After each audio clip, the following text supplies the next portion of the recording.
Welcome to the Deep Dive, your shortcut to being well-informed, where we cut through the noise and get straight to what matters. Today, we're tackling something huge, right? The quest for happiness. It's something we all chase, but gosh, the advice out there, it can be overwhelming. Where do you even start? Well, we've done a deep dive into Kitty Corner's book, You Can Be Happy If You Want to Be. Think of it like a practical guide, really, for boosting your well-being. Lots of surprising stuff in here. Absolutely. And our aim today, is to pull out the most actionable bits, the wisdom you can actually use, and maybe some ideas that are, well, a bit counterintuitive. We'll cover quite a bit, like managing those external energies that can just drag you down, understanding how powerful your own thoughts really are, almost like they're physical things. And we'll get into self-love, which is foundational, and even, yes, a pretty unique take on making your wishes come true. In Kitty Corner, she's a consultant psychologist, a psychotherapist, so this comes from a place of real expertise. These are strategies you can actually start using, well, right now. Okay, let's jump right in then. The book starts with this really lovely thought. Happiness is not possessing the thing you wish, but wanting something you own. It's about appreciating what you have, yeah, not just chasing the next thing. But then it pivots. It introduces this idea that, honestly, might catch you off guard. That bad moods, pessimism, they're not just your problem, they're actually contagious. That's a really key insight here. The book frames emotions, things like fear, anger, disappointment, even shock, not just as feelings, but as actual energies, discernible energies. And the idea is you can literally, well, catch this negativity from others, sometimes without even knowing it's happening. The text says all people are emotional sponges, which is quite a statement, though, it varies how much we soak things up. And what's really important is the warning that empathy, if it's not sort of managed, especially if you're feeling vulnerable, it can actually lead to pretty serious depression. Because you start taking on other people's problems as if they're your own. Common problems become yours personally. Wow, that blurring of boundaries. It's powerful stuff. And the book gives these really clear signs of being an empath, someone who's maybe more susceptible to this. Like people might often call you hypersensitive, or you might physically feel other people's fear, their anxiety, almost like it's happening in your own body. Do crowds just wipe you out, leave you feeling drained, maybe even unhappy? Or maybe you're really bothered by, I don't know, loud noises, strong smells, or just constant chatter, and needing total quiet, complete solitude just to recharge your batteries, overthinking things, analyzing every little interaction, having your feelings easily hurt, but maybe you avoid conflict. Yeah, those are all classic signs described. And also being a really generous listener, a good conversationalist. But maybe finding people are always asking you for favors. Like, can you drive? Can you carry this? And there's even a surprising point about intimacy sometimes causing, like, breathlessness or a feeling of losing your sense of self. Okay, so if some of that resonates, what does the book say to do about it? Well, the very first step is awareness. Determine how strongly you are affected by empathy. Just knowing is key. Then it says, look for a source of anxiety.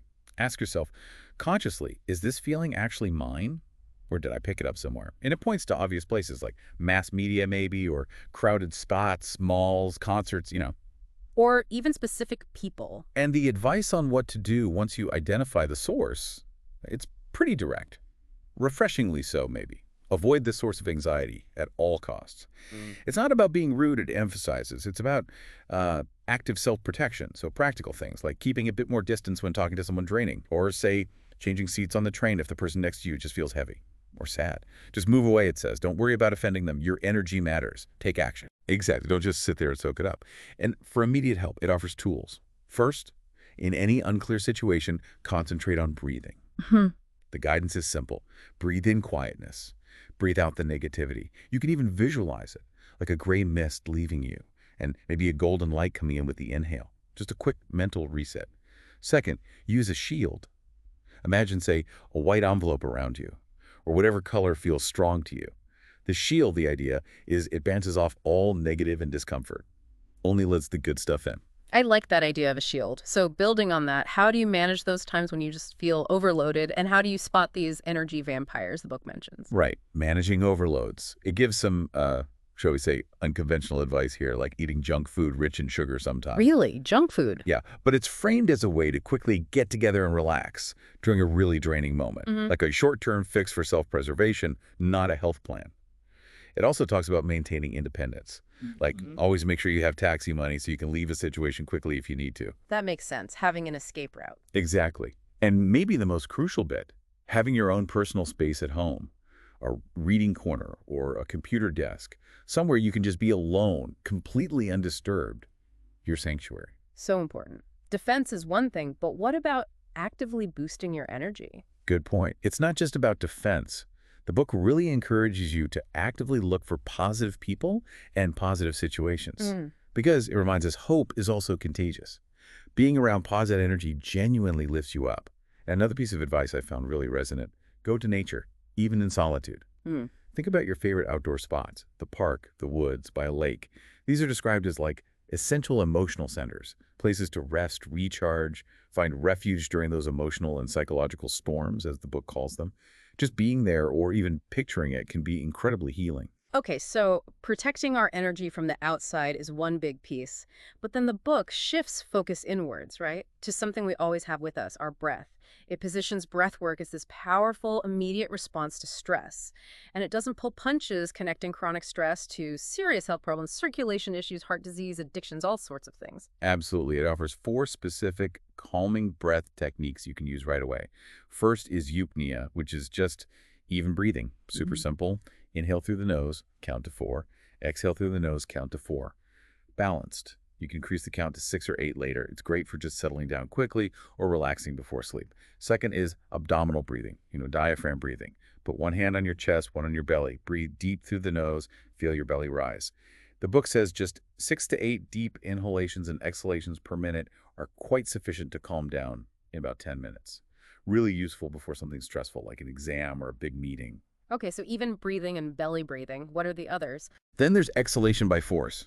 This one's a bit more active. Slow, deep inhale, then a quick, forceful exhale using your lower abs. Do about 10 cycles of this, the book suggests, is an excellent start to your day. Kind of wakes everything up, gets you ready. A bit like a morning energizer then. Exactly. And the fourth is alternate breathing. This is that classic technique where you breathe through one nostril at a time. You hold one closed, inhale through the open one, then switch, exhale through the other.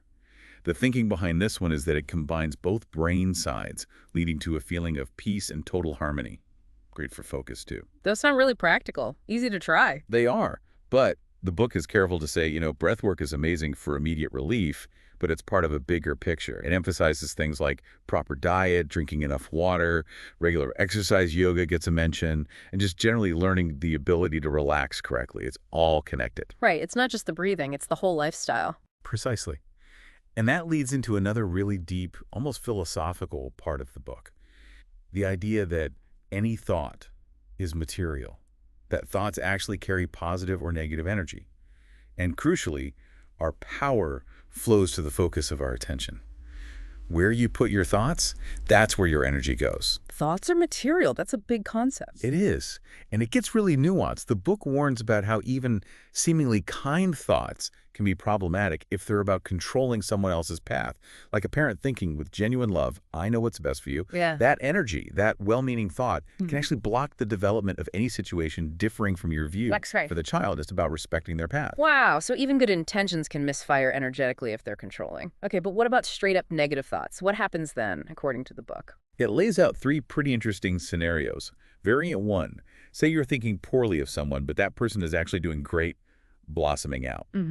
If their energy, their vibration pattern is higher, the book says your negative thought doesn't even reach them. Instead, it boomerangs. It changes the energy field of the individual who posted it. The analogy used is stark. He threw thought for $10 and received a backstroke for $20 or even $30. Ouch. So negativity towards someone thriving just hurts you more. In this model, yes. Then variant 2. If 2 people with lower energy are sending negativity back and forth, both end up with gaps in the energy fields, like bullets making holes in everything, mutually destructive. Okay. And the third one? Variant 3. If someone with high energy loses their temper and blasts negative thought at someone with lower energy, they still get a strong backstroke. It's like a painful lesson, the book suggests, showing them their thought was unconscious and carrying dangerous energy. So across the board, negative thoughts have consequences for the sender. That's a really compelling framework. So what about positive thoughts then? How does that work? The book makes a key distinction here between what it calls conditional love and unconditional love, or UL. With conditional love, you share energy, sure, but your energy fields are just kind of replenishing what's used, operating at the limit. But when you send UL, unconditional love, the energy in you, the sender, does not decrease but repeatedly increases. Increases. It suggests we're not just conduits for love, we start generating it from ourselves. Sending UL actually builds your own energy. There's even a weird physical detail mentioned. Conditional love sent from a high-energy person to a lower one can sometimes feel like an intrusion, causing burning ears, cheeks, and the whole face. Huh. Never heard that before. Me neither. But the underlying principle is clear. What relations we establish the same, we get in return. Energy is reciprocal. Okay, that idea of energy exchange leads really nicely into the next big topic, energy breaches. Basically how we leak energy. Exactly. Energy drains. The book breaks it down across different levels of our being, starting with the physical body. Things like bad posture, stooping, slouching, chronic illnesses, especially painful ones, muscle tension, spasms, and even, interestingly, sharp and chaotic movements, which it links to unconsciously mimicking energy vampires, like certain kinds of frantic dancing. Wow, okay. So physical tension and even movement patterns can drain us? What else? Then there's the air body level, which is about breath and nature connection. Improper breathing is a big one. Shallow, non-rhythmic breathing through the mouth, inhaling longer than you exhale. Also just lack of contact with nature, not enough fresh air, and identifying too much with feeling low energy, getting stuck there. Right, and emotionally, what drains us there? That seems like a big one. Huge. The astral body level, the book calls it. This is where negative emotions live. Aggression, anger, envy, lust, depression, pessimism, just feeling down. Also, having conflicting desires, inner conflicts, unresolved stuff from the past, bottling up emotions, trauma, plus absorbing negative vibes from others and unhealthy sleep insomnia, nightmares, too much sleep, too little, weird times. All drains. That's a lot. And mentally. Mental body. Here it's about an agitated state of mind, just too many thoughts buzzing around and not being able to step back and see not your thoughts. Negative thinking patterns, obviously. Getting lost in daydreams excessively. And worrying about things you can't control, the distant future. Stuff that already happened. All leaks. Gosh, it sounds like we're leaking energy all over the place, so how do we plug the leaks and start accumulating energy instead? Thankfully, the book offers counteractions for each level too, for the physical. It's the healthy lifestyle stuff we know, but maybe need reminding of. Daily routine, good diet, exercise, sleep, treating illnesses. And cleansing practices, herbal teas, yogic techniques are mentioned, like for liver and kidney cleansing. Also, relaxation meditations, nidra yoga comes up again, and disciplines like hatha yoga, tai chi, qigong, things that integrate body and mind. Okay, physical care is key. What about for the breath and nature connection level? For the air body, conscious breathing again, through the nose, exhale longer than inhale. Simple but powerful, living in tune with nature, getting outside often, cultivating the ability to remain calm while lowering the tone, basically, not letting dips in energy spiral, and practices focusing on chakras. And emotionally, how do we build resilience there? At the astral body level, it's about striving to maintain a good mood almost continuously, regardless of what's happening outside. Using psychological and spiritual tools to overcome negative emotions, working through past traumas and suppressed feelings, cultivating emotional openness, positive interactions, and constantly cutting ties with those negative people and energy vampires, and developing divine love. Big stuff. Divine love, wow. Okay, and finally, mentally, how do we stop the mental leaks? For the mental body, meditation is key. Also, Tritaka, that practice of staring intently at a single point to quiet the mind. Becoming aware of your thoughts throughout the day, recognition of your thoughts, actively stopping useless or harmful thought loops, learning to observe thoughts without getting swept away by them, without identifying with them, and understanding that every thought has karmic consequences, taking mental responsibility. It's a really holistic view, isn't it? Covering physical, energetic, emotional, mental. Absolutely. And underpinning all of it, the book circles back to one core, absolutely crucial idea. You have to love yourself. It states it pretty boldly. Love yourself and scorn the rest, and get ready for success. Maybe a bit dramatic, but the point is clear. Right. Otherwise, we will scarcely know what real happiness is. It's the foundation. Exactly. And the book gives really clear signs if maybe that foundation is shaky. Signs of lack of self-love. Things like feeling guilty all the time, whether there's a reason or not. Constantly thinking you're flawed, unlucky. Like if someone laughs nearby, your first thought is, are they laughing at me? Oh, I think people can relate to that one. Definitely. Or making excuses even when someone gives you a compliment. That habit. A generally sad look. Reserved movements. Slumped shoulders, downcast mouth. constant complaining about life, feeling like nothing can ever change, that deep, sad certainty, dwelling on past mistakes, telling everyone about them, and the thing of looking in the mirror and just listing flaws. My nose is too long, my eyes are small, my belly is fat. That negative self-talk. Okay, those are pretty clear signs. So what are the practical exercises the book offers to actually build that self-love? They're wonderfully simple, actually. First, praise yourself. Always. Always. For anything. For anything. Cooked a nice soup. Praise yourself. Manage not to snap at your shrew mother-in-law. Praise yourself. Made your case to the boss. Praise yourself. Even if you just sneeze, the book says tell yourself God bless you. And if you mess up, praise yourself anyway. Avoid useless soul-searching. Just acknowledge and move on. Wow, that's radical self-acceptance. What else? Second, before going to bed, recollect only the best things. Spend a few minutes scrolling through the good parts of your day. Actively try to remove all the bad from your memory. The book claims just 5 minutes of positive before sleeping do wonder. Worth a try, right? Definitely. Simple, but could be powerful. Third, treat yourself with gifts. Definitely. Watch that movie you love. Buy that thing you've wanted. Frame it as a gift from you to you.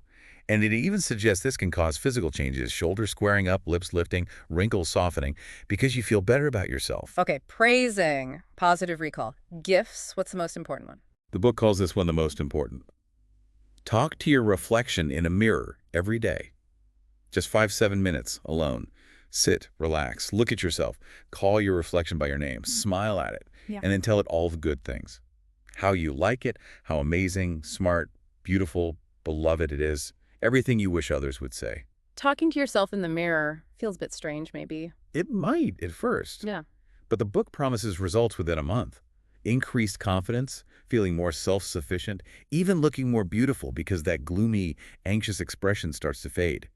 The core idea is powerful. The person who loves himself can attract tons of positive. It changes your whole energy. Right. If you're radiating self-love, you attract more positivity back. Okay, so once you've built that foundation, the book has this really direct section, almost like a prescription of things to stop doing. Yes. Call them counterindications. Things to give up just now if you want to give your life a second chance. It's pretty strong stuff. Lay it on us. What do we need to stop doing? Okay, it's a long list, but powerful themes emerge. First, it's about reclaiming your energy from others. So stop spending time with the wrong people. Life's short. Real friends stick around when things get tough. And related to that, stop communicating with negative people and energy vampires. Protect your space. Makes sense. Boundaries. What's another big theme? Taking radical ownership. This means stop running away from your problems. Face them. Learn. Adapt. Solve. It's okay to grieve or feel pain. That's human. Also, stop lying to yourself. Honesty, especially with yourself, is tough, but essential for growth. And crucially, stop sidelining your own needs. Don't lose yourself trying to please everyone. Help yourself first sometimes. That's a big one for a lot of people, I think. The self-sacrifice trap. What else? Definitely. Then there's letting go of self-sabotage and the past. Stop being afraid of mistakes. Making mistakes while trying is way better than doing nothing. You'll regret inaction more. Stop blaming yourself for past mistakes. They were lessons. They helped you find the right way, the right people. You are not your mistakes. And fundamentally, stop holding on to the past. You can't start writing the next chapter if you keep rereading the last one. Powerful imagery. Letting go. Yeah. And also changing how you relate to the outside world. Stop trying to buy happiness. Love, laughter, working on your feelings. Those are free. Stop needing someone else to make you happy. Build your own stability first, then share your life. Stop envying others. Focus on your own blessings, not counting theirs. Stop competing with everyone. Compete with yourself. Beat your own records from yesterday. And this one's freeing. Stop wasting time on explanations. Friends don't need them. Enemies won't believe them anyway. Just live your truth. Wow, just letting go of the need to justify. That sounds amazing. What about deeper stuff like resentment? Yes, a huge one. Stop embittering offenses. Holding on to hatred hurts you most. Forgiveness is about letting go, finding peace, freeing yourself. And forgive yourself, too. That's vital. Also, stop running in circles mentally. Breathe. Step back. Get a different perspective. And stop letting others drag you down. Don't lower your standards just because others refuse to raise theirs. It even says stop pretending everything's okay when it's not. It's okay to fall apart sometimes. Tears are curing, it says. Cry, then you can smile sooner. Acknowledging the tough stuff is okay, too. Absolutely. And the final thing is about actively shifting your mindset towards possibility and gratitude. Stop neglecting the small things, the trifles. Enjoy them. They often become the big things in retrospect. Stop trying to be everything for everyone. It's impossible. Focus on bringing joy to one person that can change their world. Stop trying to make everything perfect. The real world rewards action and achievement, not just perfectionism. Stop taking the easy way out. Challenge yourself. Do something extraordinary. Stop blaming others for your problems. Take full responsibility for your life and dreams.